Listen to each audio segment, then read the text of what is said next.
Inilah yang terjadi di kejuaraan FIM Motocross Dunia MotoGP of Latvia 2022 di Kegum. MS2 race pertama dimulai. Simon Langenfelder berhasil melakukan Vauxhall Shot dan ini adalah keempat kalinya musim ini oleh Langenfelder. Diikuti oleh Jago Hird di posisi kedua, kemudian Kevin Holmo, Tom Vialle, Thibaut Benista, dan Elsinger. Tom Vialle terjatuh dan harus keluar dari posisi ketiga. Vialle kemudian berhasil kembali mengejar namun harus puas berada di posisi ke-6. Talviku juga terjatuh dari posisi ke-6, Hormo sekarang di posisi ketiga. Beberapa tikungan berikutnya juga, Kedolov keluar trek namun harus turun dari posisi ke-9 ke posisi 23. Harrop kembali di pit lane dan harus puas keluar dari race ini setelah bertabrakan dengan McLellan. Vialle berhasil mendahului Elsinger untuk posisi kelima. Kali ini Jago Hird berhasil mendahului Langenfelder dan memimpin race pertama ini. Beberapa saat kemudian, Kevin Holmo dari sisi luar juga berhasil mendahului Langenfelder untuk posisi kedua. Mattia Guadagnini terjatuh dari posisi ke-7. Guadagnini berusaha mengejar namun harus puas di posisi ke-9 dan finish di urutan ke-14. Di lain tikungan, dua crosser Jago Hird dan Kevin Holmo terpaut tidak jauh.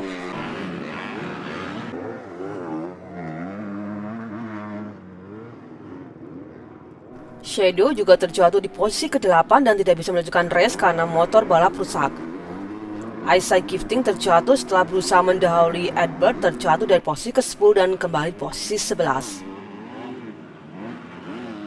Di dua lap terakhir, Thibaut Benista juga berhasil mendahului Langenfelder untuk posisi ke-13.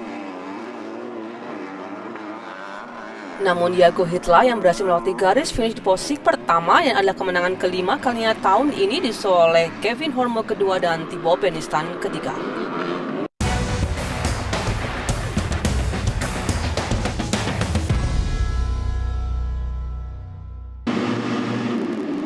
MS2 race kedua di track Kegum dimulai dan kali ini Kevin Holmo yang berhasil melewati garis Vauxhall Shot.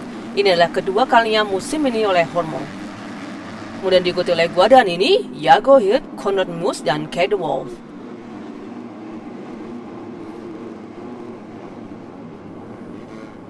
Kali ini kesalahan oleh Kevin Holmo di awal lap membuat Guadagnini mengambil posisi memimpin.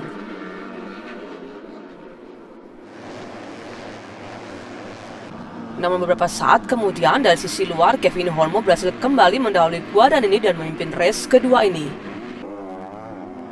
Tom Vialle berhasil mendahului Isaac Gifting untuk posisi kelima. Dan kemudian Jago Hird berhasil mendahului Guadagnini untuk posisi kedua di lap ketiga. Jarak mereka hanya per detik di kedua crosser ini. Kedolov menemukan cara untuk mendahului Guadagnini. Kedolov sekarang di posisi ketiga. Tom Vialle juga berhasil mendahului Guadagnini untuk posisi keempat. Kali ini Gifting terjatuh di tikungan dan harus puas berada di posisi ke-8 dari posisi 6 sebelumnya. Tom Vialle keluar dari trek namun bisa kembali mengambil posisi ketiga. Kali ini kesalahan oleh Simon Langenfelder membuat Benista mengambil posisi ke-10. Kevin Holmo menabrak pembatas truk dan harus turun dari posisi kedua ke posisi keempat. Kedolov sekarang di posisi kedua. Tom Vialle berhasil mendahului Kedolov untuk posisi kedua dan kemudian Kedolov berhasil mengambil posisi keduanya dari Vialle. Holmo finish di urutan keempat.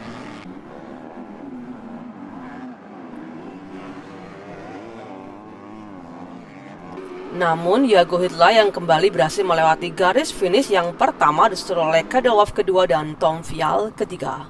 Berikut hasil total poin, Jago Hird berhasil memenangkan dua race kali ini disusul oleh Holmo kedua, Vialle ketiga. Berikut hasil kejuaraan, Jago Hird berhasil merebut posisi pertama dari Tom Vialle kedua, Langenfelder ketiga, Kedolov keempat. Di podium, Jago Hird berhasil berada di posisi pertama dengan 6 kemenangan race tahun ini dan 26 kemenangan GP serta mendapatkan plat merah. Ya, saya sangat senang dengan hari ini dan juga race kedua saya melakukan start yang bagus. Kevin berkendara sangat bagus di 10-15 menit pertama, jadi sangat sulit untuk mendekati Kevin. Tapi di akhir saya bisa menemukan jalur yang tepat untuk mendahului Holmo, jadi saya sangat senang hari ini. 2 kemenangan race dan ketemu lagi di race berikutnya.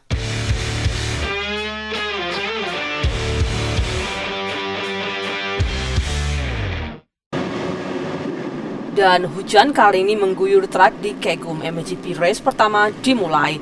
Jorge Prado berhasil yang pertama melatih garis Vauxhall Shot dan ini adalah ke-6 kalinya untuk Prado di musim ini. Kemudian diikuti oleh tim Gasser dan Paul Jonas. Jonas berusaha untuk melatih Gasser di awal lap, namun sayang sekali Gasser melakukan kesalahan dan Gasser mendarat setelah tanjakan membuat Jonas mengambil posisi memimpin.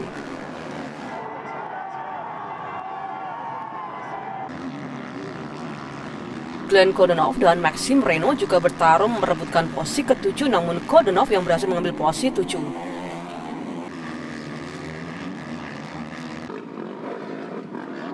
Namun sayang sekali di tikungan, Vlaanderen terjatuh di posisi ke-14.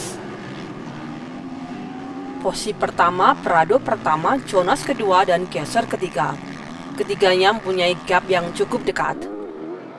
Kesalahan oleh Jacobi membuat Van Horebeke mengambil posisi 10. Kemudian di lap ke-11, Gasser akhirnya berhasil mendahului Jonas di posisi kedua.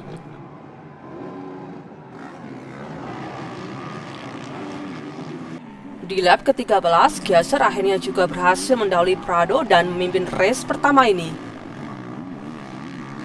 Kali ini tim Yamaha, Kodenov berhasil mendahului Jeremy Seewer di posisi ke-6.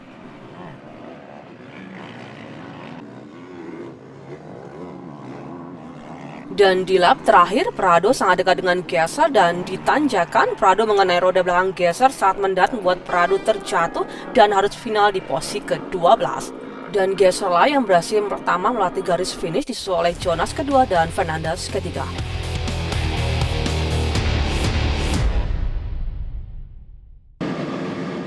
MXGP race kedua, kondisi kering bersama dengan situasi MS2 race kedua, dan Paul Jonas lah yang berhasil pertama melatih garis Vauxhall Shot dan ini adalah sejak GP di Turki di tahun 2019. Kemudian diikuti oleh Fernandez kedua dan Gasser ketiga. Di pembukaan lap, Gasser berhasil mendahului Fernandez di posisi kedua. Dan kali ini Brian Bogert juga berhasil mendahului Fernandez di posisi ketiga di lap kelima. Bogert melakukan kesalahan dan harus puas berada di posisi ke-17. Van Horebeke juga tidak bisa menyelesaikan race setelah menabrak pembatas trek dan terbawa dengan motor balapnya. Sementara itu, Jonas masih memimpin dari Gasser. Kemudian di lap ke-7, pertarungan sengit antara Jonas dan Gasser.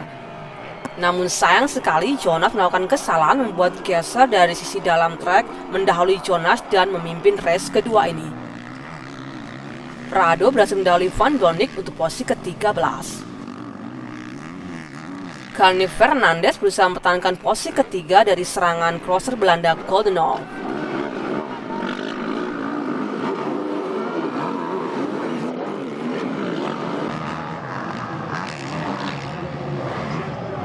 Sayang sekali kesalahan oleh Jorge Prado membuat Jacobi dari sisi dalam trek berhasil mendahului Prado untuk posisi ke-13.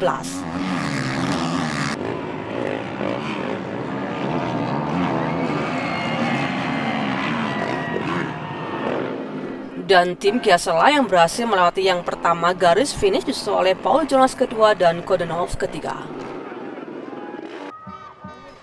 Berikut hasil total poin, Gasser menang mutlak untuk race kali ini, disusul oleh Jonas kedua, Fernandez ketiga, Kodenov dan Renaux 5 besar. Berikut hasil kejuaraan, Gasser posisi pertama, Prado kedua, Renaux ketiga, Seewer keempat, dan Kodenov kelima. Di podium ini adalah ke-38 kemenangan oleh tim Gasser, 43 podium oleh Jonas.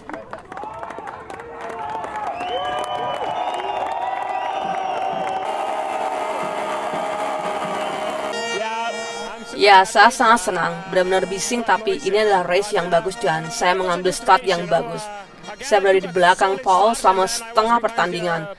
Saya mencari jalur yang bagus untuk bisa mendahului Jonas dan kemudian saya bisa mendahului Jonas, membuat sedikit gap dan memimpin race kali ini. Jadi saya sangat menikmatinya.